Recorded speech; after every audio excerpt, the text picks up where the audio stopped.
د خوړو او درملو ملي ادارې له کارکوونکو دویمه دیني ازموینه واخیستل شوه. د افغانستان د خوړو او درملو ملي ادارې د دعوت او ارشاد ریاست د ادارې له کارکوونکو دویمه ازموینه د یاد ادارې د سرپرست ډاکټر صاحب عبدالباري عمر او د دعوت او ارشاد عمومي ریاست پلاوي په شتون کې نن یک شنبه د روان 1444 هجري قمري کال د رجب د میاشتې په 21 نیټه واخیستله.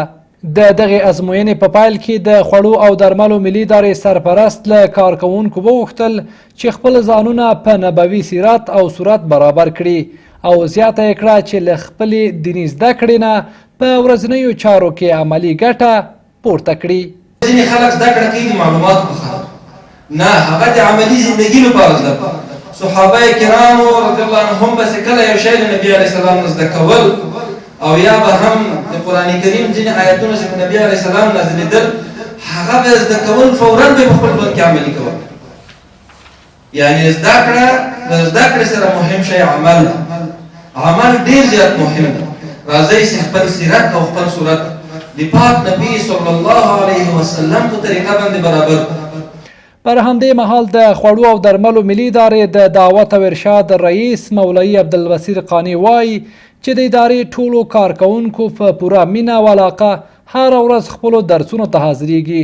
هغه د امتحان د پروسې د شفافیت خبره کوي او زیاتوي څوک چې په یاد ازموینه کې لوړې نمرې واخلي هغوی ته یې ځینې ډالۍ هم په نظر کې نیولې دي. د اسلامي امارت د خوړو او د درملو د ملي ادارې د کارمندانو څخه د دعوت او د ارشاد د ریاست له طرف نه د هغه روبې د 3 میاشتنیو د ویل سوو درسونو ازموینه نن واخیستله سوه. نو انشاءالله په نیت کې لرو چې هغوی ته ښه ډاډمن او ښه په زړه پورې ډالۍ ورکړو تر څو پورې د نورو کارمندانو د ښې مطالعې د ښه کوشش او د ښه پابندي دپاره یو باعث وګرځي.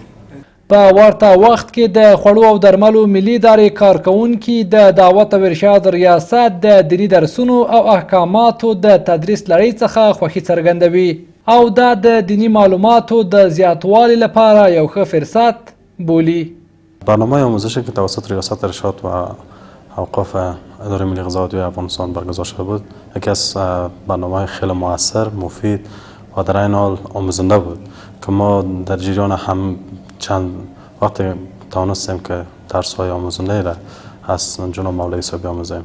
دا خو د یو ادارې د کارکوونکو لپاره بالخصوص د موږ او تاسو د مسلمانانو لپاره دا یو مهم اصل دی. دا یادولو وړ ده چې د افغانستان اسلامي امارت له حاکمیت سره هم مهاله په ټولو دولتي اداراتو کې د دعوت او ارشاد عمومي ریاست له لوري د دیني احکاماتو او درسونو د تدریس لړۍ پیل شوه چې دغې لړۍ د ټولو دولتي کارکوونکو په دیني معلوماتو کې د پام وړ زیاتوالی راوستی ده.